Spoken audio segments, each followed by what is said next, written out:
শিয়ালদা স্টেশনে। এবার এখান থেকে ধরবো বাস। তো চলো যাওয়া যাক। আমিও নতুন যাচ্ছি, মানে প্রথমবার যাচ্ছি, আর ওদেরকে আবার সাথে করে নিয়ে যাচ্ছি, বুঝতে পারছো?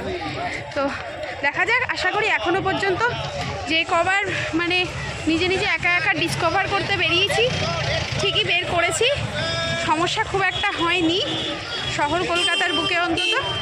আশা করি পারবো। যে জায়গাটায় যাচ্ছি জাস্ট নাম শুনেছি জায়গাটায়, কখনো আমি যাইনি। চলো যাওয়া যাক। চলে এসেছি খান্না, শ্যামবাজার খান্না। শহর কলকাতার বুকেও যে এত সুন্দর একটা মন্দির থাকতে পারে তা হয়তো অনেকের কাছে অজানা, যেমনটা আমার কাছে ছিল। আমি না কলকাতার বিভিন্ন জায়গার বিভিন্ন মন্দির বলো বা পুরনো যে জায়গাগুলো রয়েছে ডিসকভার করতে বলো, খুব ভালো লাগে জানো তো।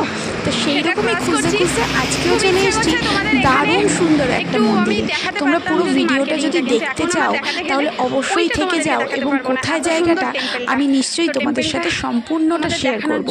অবশ্যই আমি চাই কিন্তু তোমরা একবার হলেও এই মন্দিরটা ঘুরে দেখে এসো। 5টা বাজে এখন। উফ, বাইরেটাই দেখ দিদি, মনে হচ্ছে না প্যান্ডেল দেখতে এসছি। চলো সামনে চলো।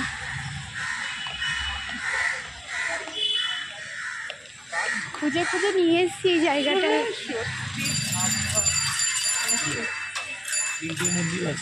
হ্যাঁ,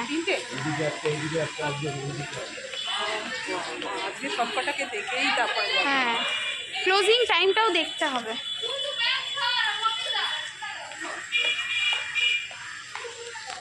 দেওয়ালগুলো দেখ তো দিদি।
জায়গা তোমাদেরকে ঘুরে দেখাচ্ছি। আরও 3টে টেম্পল কিন্তু এখানে রয়েছে, ঠিক আছে। তো ক্লোজিং টাইম এই মন্দিরটার রয়েছে 7টা। তো যতটা আমি না তোমাদেরকে ক্যামেরায় ক্যাপচার করে দেখাতে পারছি তার থেকেও সুন্দর।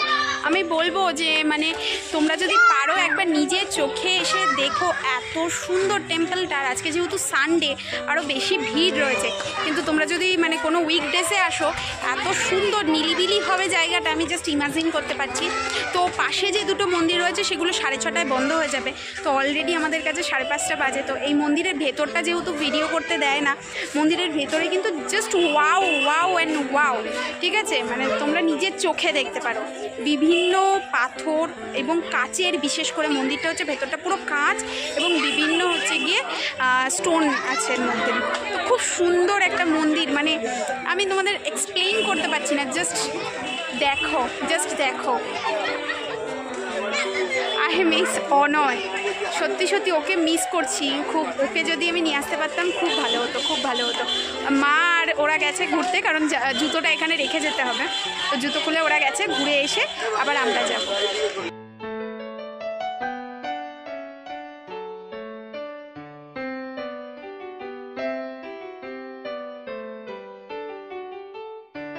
কেমন লেগেছে বল মন্দিরটা? ভীষণ ভীষণ খুব সুন্দর। মানে মোবাইলে আমি ততটাও দেখাতে পারছি না যতটা সুন্দর, ঠিক আছে। মানে মনে হচ্ছে কি বলতো, একটা রাজপ্রাসাদের মধ্যে ঢুকে গেছি, রাজপ্রাসাদের মধ্যে। চলো সব, এখনো 3টে মন্দির দেখতে হবে। এখানে রয়েছে বহু ছোট বড় মাছ। মাছগুলো কিন্তু বেশ বড় বড়ও রয়েছে এখানে। আর সাথে রয়েছে কচ্ছপ, যেটা কিনা অর্থ সমৃদ্ধির কারণ হিসাবে ধরা হয়। অ্যাকচুয়ালি এটা তো একটা জৈন মন্দির, এটা পরেশনাথের মন্দির বলে বলা হয়। আর এই জায়গাটার ঠিকানা তোমরা যদি পরেশনাথ মন্দির বলে সার্চ করো তাহলে খুব তাড়াতাড়ি পেয়ে যাবে। যারা শিয়ালদা থেকে আসতে চাইছো আমাদের মতন, তারা শিয়ালদা হয়ে ওখান থেকে বাসে করে বলবে খান্না যাব। খান্নায় নেমে ওখান থেকে গৌরীবাড়ি রোড ধরে পরেশনাথের মন্দির চলে আসতে পারো। অথবা যারা হাওড়া থেকে আসতে চাইছো তারাও কিন্তু শ্যামবাজারগামী যে কোনো বাসে করেই চলে আসতে পারো খান্নাতে। খান্না হাটের সামনে নেমেই তোমরা এখান থেকে বাদিকে টার্ন করে চলে আসবে গৌরীবাড়ি রোড। আর পরেশনাথের মন্দিরের নাম বললে যে কেউ তোমাদের দেখিয়ে দেবে। এত সুন্দর একটা মন্দির, তোমরা অবশ্যই ঘুরে যেও। ওই মন্দিরটা তো মোটামুটি ঘুরে নিয়েছি, এবার পাশেই আরও 3টি মন্দির রয়েছে। তার মধ্যে এটি একটি মন্দির, এটা রয়েছে দাদাওজি মন্দির, যেটা জৈন ধর্মের বিশেষ একটি জানোই তো পর্যটকের মন্দির। তো যারা জৈন ধর্মের বিষয়ে বিস্তারিত জানো তারা হয়তো আরও ডিটেলসে জানবে। আমি যে খুব বেশি জানি তা নয়, কয়েকজন পর্যটকের নামই শুধু জানি। তো সেই হিসেবে দেখো এখানে ঘুরতে এসেছি, আর কোনো রকম কিন্তু এখানে টিকিটের কোনো বন্দোবস্ত নেই, তোমরা ফ্রিতেই এখানে ঘুরতে পারো। এত সুন্দর জায়গাটা, তোমাদের মনে হবে কোনো রাজপ্রাসাদে প্রবেশ করে ফেলেছো। এবার তোমরা দু চোখ ভরে দেখতে থাকো।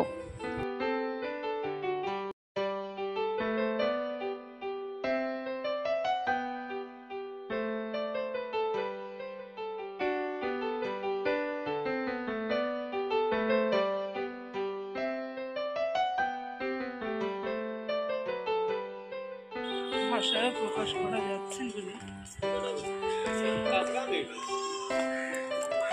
আরেক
পাশে যাওয়া যাবে তো? চলো দেখি, চলো।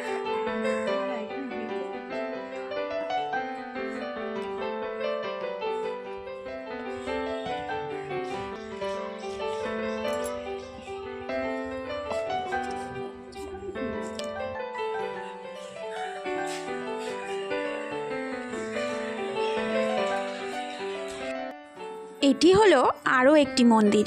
এই মন্দিরগুলো না চারপাশে এত সুন্দর সুন্দর গাছপালা দিয়ে সুন্দর করে সাজানো রয়েছে, এমনিই মনোমুগ্ধকর। তবে এই মন্দিরটার দেখো জানলাগুলো প্রায় দরজার সাইজের, বরঞ্চ দরজাগুলো ছোট, জানলাগুলোর সাইজের। এত সুন্দর লাগছে মন্দিরগুলো দেখতে, আর বেশ অনেকগুলো দরজা জানলা জানো তো মন্দিরগুলোতে। আর পুরোটাই তো শ্বেত পাথরের তৈরি, এত স্নিগ্ধ এবং শুভ্র লাগছে কি বলবো। আর খুব শান্ত নিলিবিলি জানো তো। জৈন ধর্মের পূজার ব্যাপারে আমার তেমন কিছু জানা নেই, তবে সেখানে দেখলাম আমাদের যেমন প্রসাদ ফুল মালা চড়ানোর ব্যবস্থা থাকে, এখানে তেমন কিছুই নেই। তবে মহাবীর জৈন এবং বিভিন্ন যে ওদের তীর্থঙ্কর রয়েছে তাদের গলায় মালা দেওয়া এবং একটি করে খুব সুগন্ধি একটি ধূপ জ্বলছে। এবং মন্দিরের ভেতরগুলোতে বেশ বড় বড় ঘণ্টা এবং বড় বড় পাথর, শ্বেত পাথরের বিভিন্ন ডিজাইন করা এবং রঙিন রঙিন পাথর দিয়ে খুব সুন্দর করে সাজানো, এবং চন্দনের একটি বিশেষ গন্ধ কিন্তু প্রত্যেকটা মন্দিরেই পাওয়া যাচ্ছিল। তবে ভেতরগুলোতে একদমই প্রবেশ নিষেধ মোবাইল নিয়ে এবং তোমার এটো করা জল নিয়ে, মানে বোতলেও জল থাকলে সেটি দেখছিলাম বাইরে রেখে যেতে বলছে। আর মন্দিরগুলোর বাইরে এত সুন্দর পরিবেশ সৃষ্টি করা রয়েছে, সেখানে তোমরা শান্তভাবে ধ্যান বলো বা নিজের একান্তকে সময় কাটানোর জন্যও ব্যবহার করতে পারো। তবে আমরা খুব বেশি সময় কাটাইনি, কারণ পৌঁছাতেই প্রায় 5টা সাড়ে 5টা, আর মন্দিরগুলো বন্ধের টাইম ছিল 7টা, তাই 4টে মন্দিরই আমাদের খুব ভালো করে ঘুরে নেওয়ার ছিল। এরপরে চলে আসলাম শেষের মন্দিরটাতে। এই মন্দিরটা মনে হয় সবচেয়ে প্রাচীন জানো তো। গাছপালা তো অবশ্যই রয়েছে, আর ওপর দিকটায় দেখো এই যে আগেকার দিনে এই ব্যবস্থাগুলো দেখা যেত, বিভিন্ন বিয়ে বাড়ি বলো বা অনুষ্ঠান বাড়িতে ওপরে বসে সানাই বাজানোর জন্য। তবে এই মন্দিরটার বিশেষত্ব সেভাবে হয়তো জানাতে না পারলেও তোমরা যদি একটু গুগলে সার্চ করো বিশেষত্ব নিশ্চয়ই পাবে। দেখো কি সুন্দর। আর এই মন্দির থেকেই ওই মন্দিরটাকে ঠিক এভাবেই দেখা যাচ্ছে, যে প্রথমবার যে মন্দিরটায় আমরা গেছিলাম। আর ভিতরগুলোও এত সুন্দরভাবে কারুকার্য করা, এটি অনেক প্রাচীন বলেই মনে হচ্ছিল। জায়গাটা এত অ্যান্টিক ছিল, প্রত্যেকটি কর্নারেই মনে হচ্ছিল একটু যদি ছবি তুলে স্মৃতির পাতায় রাখতে পারতাম। কিন্তু আমার সাথে যে আজকে আমার ক্যামেরাম্যান ছিল না, তাই মা দিদিদের ছবি তুলেই আমি ক্ষান্ত হচ্ছিলাম, নিজের ছবিগুলো সেইভাবে তুলতে পারছিলাম না। যতটুকু পারলাম ভিডিও করলাম। আর আজকের এই জায়গাটা এত সুন্দরভাবে আমি নিজে চোখে দেখতে পারলাম, আমি তো ধন্য হলামই। আর তাছাড়া তোমাদের সাথে শেয়ার করতে পেরেও আমি খুব খুশি হলাম। যারা তোমরা কলকাতায় থাকো তারা অবশ্যই একবার ঘুরে এসো, কিংবা যারা কলকাতায় ঘুরতে আসছো তো এই জায়গাটিকেও তোমার ঘোরার জায়গা হিসেবে অন্তর্ভুক্ত করতে পারো। আর রাতের লাইট জ্বালার পরে ধীরে ধীরে দেখলাম যে অনেক লোকজনও কমে গেছে, তাতে না এর শোভাটা আরও বৃদ্ধি পেয়েছে। দিনের বেলায় এসে যে রূপ দেখেছিলাম, রাতে তা যেন অপূর্ব হয়ে উঠেছে। আজকের ভিডিওটি তোমাদের কেমন লাগলো অবশ্যই জানিও। আর কারা কারা এই মন্দিরে যাবে এরপরে তারা অবশ্যই কিন্তু একটা কমেন্ট করে যেও। তো আজকের মতো টাটা।